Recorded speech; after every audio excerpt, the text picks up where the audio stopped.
Welcome to One on One with Mitch Lafon, and joining me on this episode, it is former Great White singer Jack Russell, of course, now fronting Jack Russell's Great White. We talk about their new album, He Saw It Comin, out on Frontiers Records, and a lot more.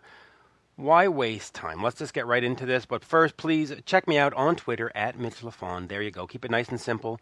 Here is the one, the only, Jack Russell. We are speaking with Jack Russell, of course, of Jack Russell's Great White. And you've got He Saw It Comin, coming out on Frontiers Records. In fact, out today, quite frankly. Right. Yeah, so let's talk about the new album. So we'll start right there. It's been a while since sort of the last one. What were you trying to say with this one? This was really a collection of songs. It's just kind of like a snapshot of where I am right now in my life.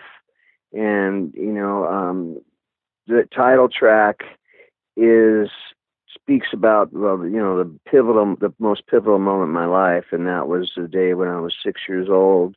I'd wanted to be an archaeologist until my parents bought me the Beatles Help album for my 6th birthday. I put it on. It was nothing short of the sky coming open and angels coming down. I just knew at that point my destiny. I knew I was going to be a rock star. I knew it. Didn't think, wish, hope, dream.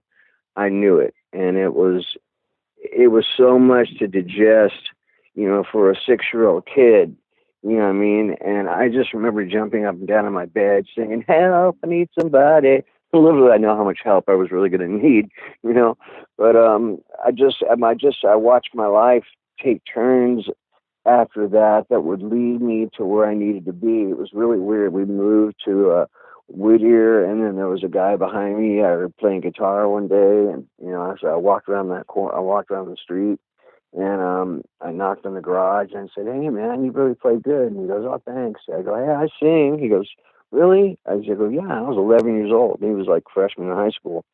And he goes, "Well, I got a mic. We're hooking my amp." I go, "All right." So we started playing together, Bowie songs and whatnot. And I go, "Hey, we should start a band." He goes, "Okay, cool." We knew some people from high school. And we got together and started a band, and then that led to another band, And eventually in 1978, I was introduced to Mark Kendall. And we were, he was looking for a singer, and I was in another band already. And, he showed me some original stuff, and I said, "Awesome, you quit your band, I'll quit my band, we'll start our own." And, Great White was born in 1982 from the band Dante Fox. So it's, that's the beginning of it all in Reader's Digest form. Yeah, and we're moving forward. In terms of the band, you've had a couple of guys come in and go, and now you've got Tony in there. Is this sort of the lineup going forward? This is the lineup. This is the band I was waiting to happen. This is why I hadn't recorded earlier. I knew it wasn't right, and I said to myself, until it's right, I'm not going to record. So I waited, and we got our new bass player in, Gam McNay. And after that, I went, okay, now this is the band. And I said, "Okay, guys, let's get a record deal and let's start recording." So my manager did what I asked him to do, and we put ourselves in the studio in Robbie's studio at his house, and recorded the record, and Robbie and I produced it, and wrote most of the material, and then we had someone else mix it, and I'm really happy with the record. I don't think I've ever done anything as good as this. Yeah, it really is. That's my truth. Yeah, I agree. It really is a stand-up record. Now, in terms of touring, you've done a lot of shows in the States over the last few years.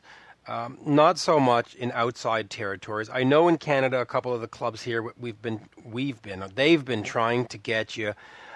Do you think the tour this year will be more, or how about this? Will you be coming to Canada? Yeah, I hope so. I mean, it's hard to get in there sometimes, especially when you're me, you know what I mean? And you have a criminal past, so it takes a little grease in the wheels. But yeah, we plan on it.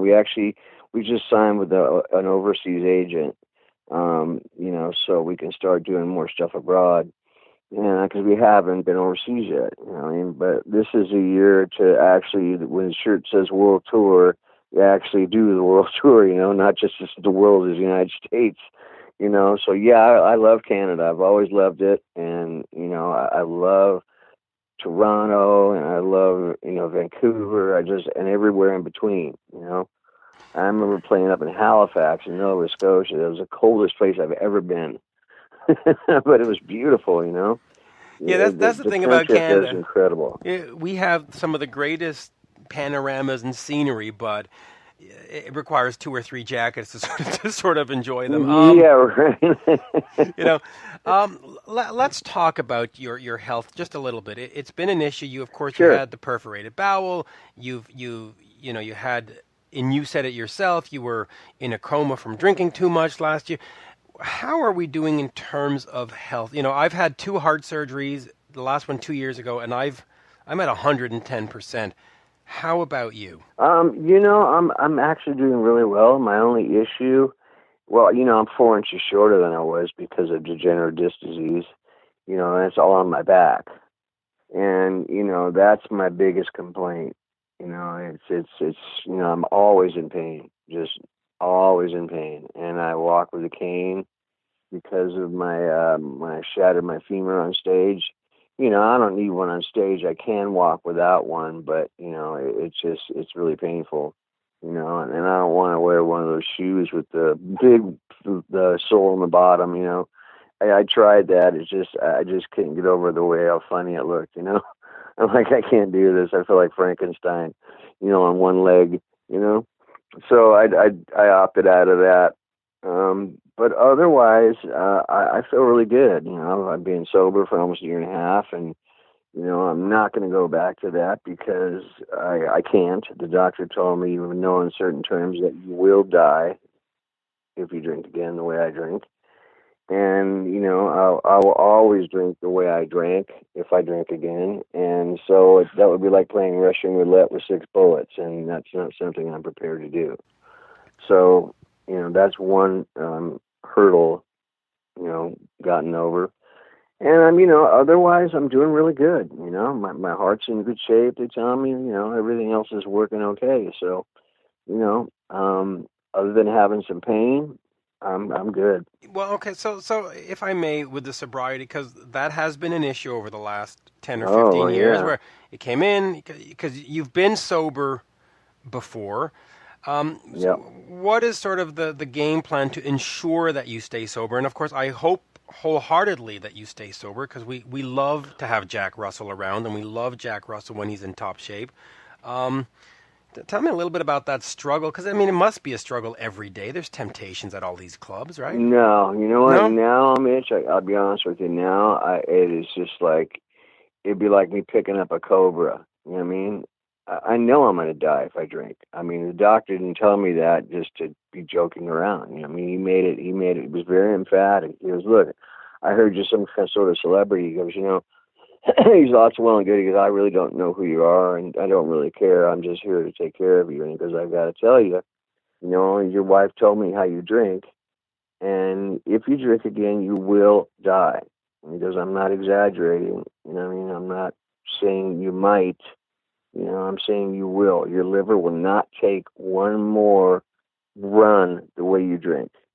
And I'm not going to change the way I drink. If I drink one beer, I'm going to drink a million. You know, so to me, it's like I'm not going to stick my hand in a nest of cobras. You know what I mean? I'm not going to walk in front of a bus. I'm not going to play Russian roulette with 6 bullets. You know, I'm not going to kill myself knowingly. Like, okay, I know I'm going to do this. I'm going to die. So give me a drink. And to me, that's just more than insane. You know what I mean? You know, drinking as an alcoholic is insanity anyway. I mean, they tell you in AA, they tell you, you got 3 roads that's going to lead you to, you know, jails, institutions, or death. You Yeah. know, and that's what's going to happen. And I won't make it to jail. I won't make it to an institution. I'll die. So I take that very seriously. You know, like I'm sure somebody tells you, you know, don't do a bunch of speed. You know what I mean? with a heart condition. I'm sure that would be a really smart thing to do, right? Well, in fact, they say try to avoid coffee, quite frankly, Right. which is hard to Yeah. do. But I know. I mean, my bane's been cigarettes. I mean, my whole life. I just, and I'm weaning myself down to where I can finally get rid of those stinking things. you got to get rid of those. Today, as we speak, is actually marks the anniversary of Whitesnake's Slide It In album, and of course, you had head over. Yeah, isn't that great? It's what does that Yeah, make that it is now? great. 1984, I think it God. was. So it makes it Yeah, it was 80. third. Yeah, it was 84 So because 33 that's when they years started ago. the Judas Priest show. Yeah. Yeah. Wow. But guys were part of that tour. You opened up for the band, right, in the UK. Right. Yeah. Yeah. Um, Absolutely. Take me back to that time and just sort of starting in, I don't want to say you were starting in the business, but it was still early in the career. What was it like opening for Whitesnake? What were those sort of those times like, that early time out there in the UK? God, it was amazing because we had never been overseas, and then let alone to be playing with Whitesnake, with David Coverdale and John Lord and Cozy Powell, Neil Murray John and Sykes, eventually, I John guess. Sykes, and Mel Galley. I mean, those guys are Yeah. just a great, great band. They were amazing. I remember sitting in the hotels, like these really old, cool cottage hotels with a piano bar, and I remember sitting with John Lord one night, and he was at the piano. I'm sitting next to him. I'm singing all these Deep Purple songs like "Sweet Child in Time." He was going, "God, you sing that so well, brother." And I go, "Thanks." And it was just amazing. I mean, David was cool. I remember me and John Sykes and my drummer Gary Holland, we were sneaking around this one hotel that was supposed to be a haunted castle, you know, and it was just cool where we found all these little secret doors and stuff, and we're climbing through all these nooks and crannies. We end up on the roof, and it was amazing. We still have the battlements up there, and it was just, it was amazing. It was so much fun with those guys, and playing like at Leeds and places like the Glasgow Apollo, where the same boards are there that Led Zeppelin played on, and all these bands that this is the same wood, man. I'm stepping on the same wood as royalty. Yeah, isn't And that? it was quite amazing. It's one of those things. Now, when you're on a tour like that and you've got David Coverdale in front of you, who of course had done Deep Purple and all that other, did you learn anything from him? I mean, did you sit and study him, or was it that's not part of the game? It was just let's get drunk, whatever, and do our shows, or did you take the moment and say, "Man, look at that"? No, yeah, I definitely sucked it in. I never drank on the road. Okay. Never. Until, later on in my career when my alcoholism got really, really bad. And, I had back surgeries and I was just messed up on pain pills, but that I had to take for the pain. But of course, being the addict that I am, I'm supposed to take two. I'm going to take it until the pain's completely gone. I'm like taking 14 Norcos twice a day, and plus Xanax and Halcyon and, all this other stuff, and it was just, I was just wasted all the time. I mean, but in the earlier days before the mid 2000s, I would before a tour I would quit smoking 2 weeks before the tour, and I'd quit drinking, and I'd be sober for the whole tour. And that's just how it was because I wanted my voice to be as good as possible, and alcohol and all that kind of stuff does not do the voice very any good. You know what I mean? No, So well, neither does smoking, by the way. So. no, I know. Fortunately, my voice, still sounds great. And I know it's on loan, so I that's the one thing I got to stop, and I promised myself I would do it this weekend. So I got to keep that one. Yeah, we'll get to it And now. so anyway, yeah, I did, watch a lot of their shows, and I was just amazed.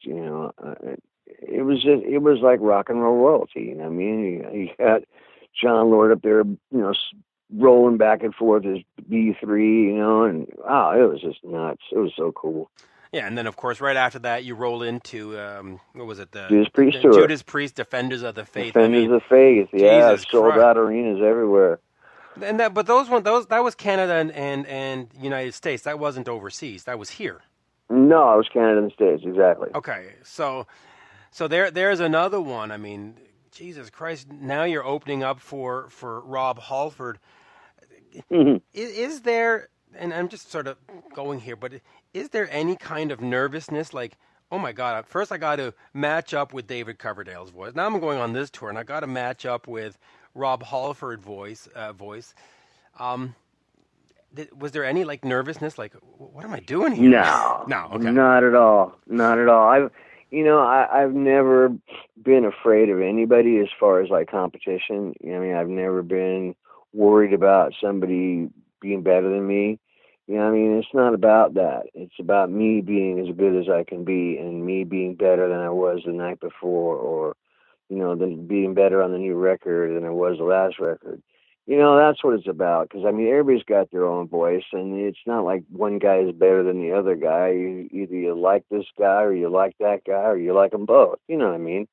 I mean, it's like with David Lee Roth of Van Halen. I mean, I never really liked David's voice that much, but he had something about him that made him a great entertainer. And I do like his voice on the songs that he wrote. And Sammy Hagar comes in, and they should have changed it to Van Hagar, because quite frankly, it was a different band. But still, I mean, Sammy's voice is great, but I wouldn't want to hear him sing "Ain't Talking About Love." So it's I mean, it doesn't. I don't look at it as who's the better guy. I mean, Sammy technically and for every other reason is a better singer than Dave, but Dave has his own sound, and he does the best he can with it, and it sounds good. I mean, Van Halen wasn't Van Halen without him. Yeah, no, it really wasn't. Now, it is 2017. As far as I mean, you're looking at about 40 years of career at this point, right? Yeah. What has been sort of the key to your success in terms of people staying interested and you staying in shape to do this? If you're talking to to the young kids, what is some of the best advice you can offer to have a music career? Because there's a lot of one and done, right? Yeah. Oh yeah. Especially nowadays, the public has such a short attention span because of all the gadgetry and the internet, and it's not like it was, where it was like a ceremony to have a record. You go through all this stuff, and nowadays everything is so fast and it's just disposable, and it's like on to this, on to the next. Hey, what's your favorite band today? There's no following people, and there's no it's like, how does a band tour if they've never been heard of? That boggles my mind. The only advice I could give anybody is, if you believe in something enough, you will make it happen. I mean, if you believe in it with every fiber of your being, and you visualize it, and you continue to do that, you can make anything happen. Yeah, it's unbelievable. I know this from experience, and that just never give up. I mean, that's as hard as it may seem. I mean, I tell you what, though, I would be a bit befuddled if I was in a new band, what to do. If we didn't have our core following already. It was kind of like that in the '90s when everybody was out having babies. We were going like, where'd our following go? And then the kids are all grown up, and now it's time to go out and relive their high school days, and now the fans are all back, plus their families, their kids. Yeah, so it's really cool. It's a good time for us. But isn't it unbelievable to think that you've been a professional singer for 40 years now? I mean, Dante Fox, 77, right? So I mean, or Meeting Mark Kendall was 77. Yeah. So I know. God. See, there you go. That's your marketing angle. When you go out on tour this summer, it'll be the 40th anniversary of Jack Russell There you go. Pretty much, huh? God, yeah. Dude. I mean, yeah. Well, I started. It's funny because I started my first band when I was 11. Wow. But yeah. When you look back at the Great White discography, everybody seems to focus on either Once Bitten or Twice Shy. My favorite has always been Hooked. And so I was just wondering if we could just look at Hooked a little bit in terms of what did the album mean to the band? What did it mean to you? Sort of how did you put it together? What are some of your fondest memories? And do you like it? Do you think it's one? I really think it's one of your better albums, if not the best. Not to put down the other ones; they're great. But Sure. man, Hooked is fucking phenomenal. It had some good tunes on it, man. I think it was, it was unfortunate because at that time, the label was, kind of like, it was, I think at that time they had changed presidents to Hale Milgram and from David Berman, who was a big fan of the band, And Hale Milgram was a big Bonnie Raitt thing. He wanted Bonnie Raitt. So, and he didn't want to really push some hand-me-down band, And so consequently, they didn't really do too much to promote the record, So, we went from almost 3 million to, like 750,000 or something like that.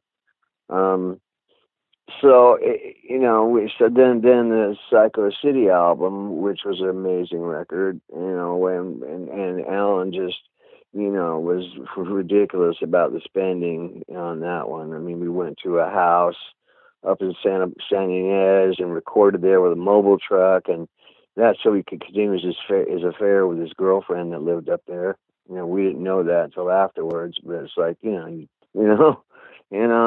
so.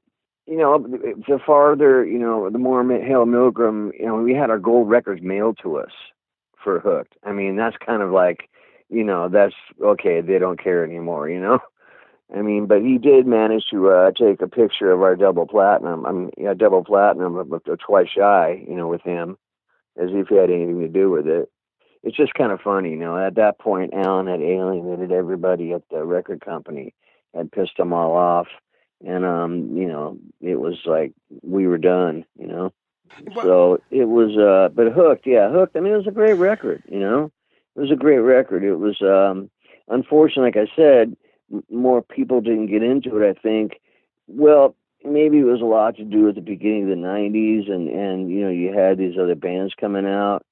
I think what happened with Great White, honestly, is we came in too late. If our first album would have caught on, but it didn't because the label, the vice president wanted to be the president, so he intentionally sabotaged the record. And on the Judas Priest tour, it would go into record stores and nobody knew who the band was, let alone have the record.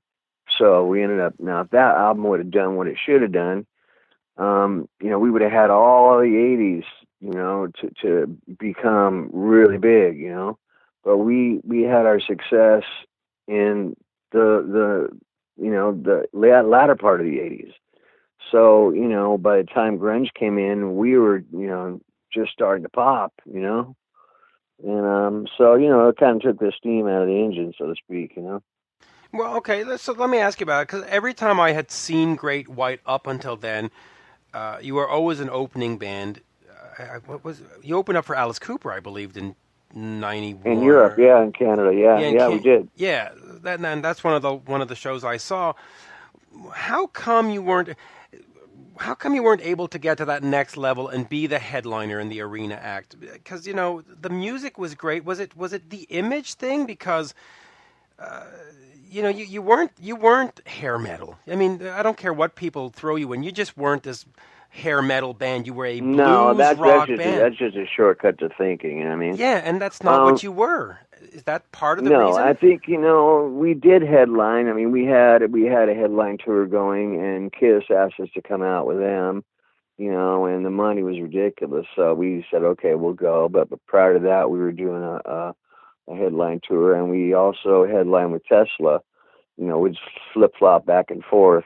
You know what I mean? And even though, I mean, it was, every night, the T-shirt count would come in, and it was always way far above theirs, But by all rights, we should have headlined, but it wasn't going to be that. There was too many egos involved, and so we just said, look, we'll do the double header tour, and which was Alan's idea, one of his better ones. And so we got out and we just sold out everywhere. It was a great tour. It ended up being a really lot of fun. We had a lot of fun with those guys. Yeah, they're a great band, and they fit there. Now, You've mentioned Alan a couple of times, and I was going to stay away from Alan, but there seems to be some anger there, which, okay, whatever.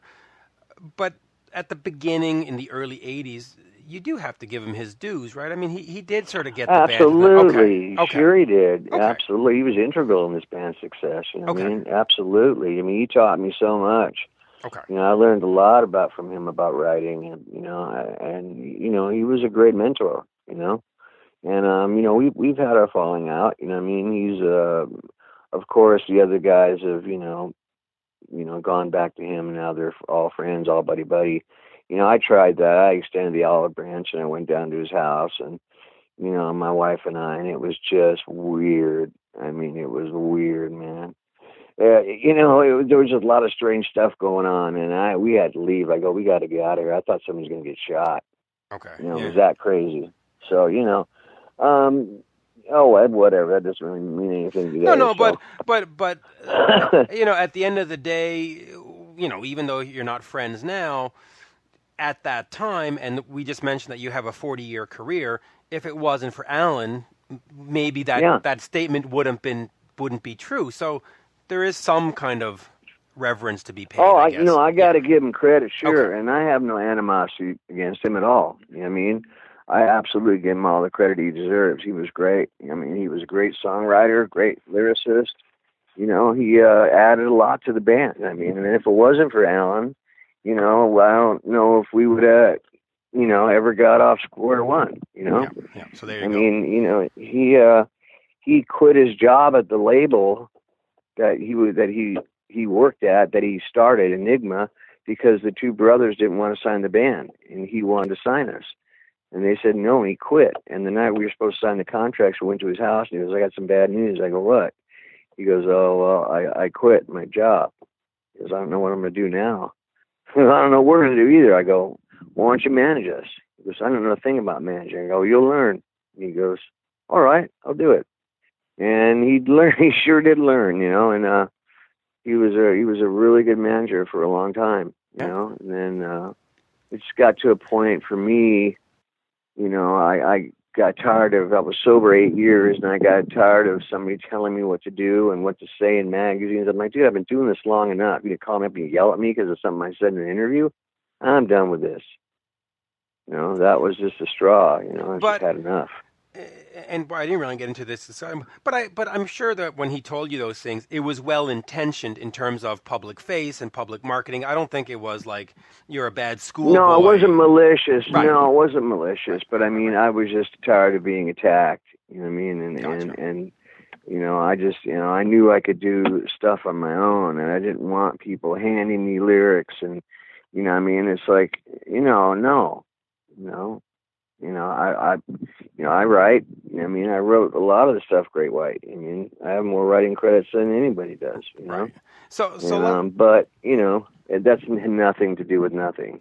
But anyway. Yeah. So let's get back to and let's finish this off here with He Saw It Comin. Yeah, because we're running out of time. Yeah, we're running out of time, and I didn't want to go into any kind of negativity. Not that it was, but yeah, I wanted to keep this as positive as possible. Absolutely. Where are we going from here in terms of your career? Or do you see yourself sort of like B.B. King and Mick Jagger and doing this until you fall off the stage and that's it? Or do you say, okay, I hope so. Okay, so there's no 5 more years and then we'll kick up our feet? No, I'm not putting any limit on my career. It's going to be, my health is going to determine that. You know what I mean?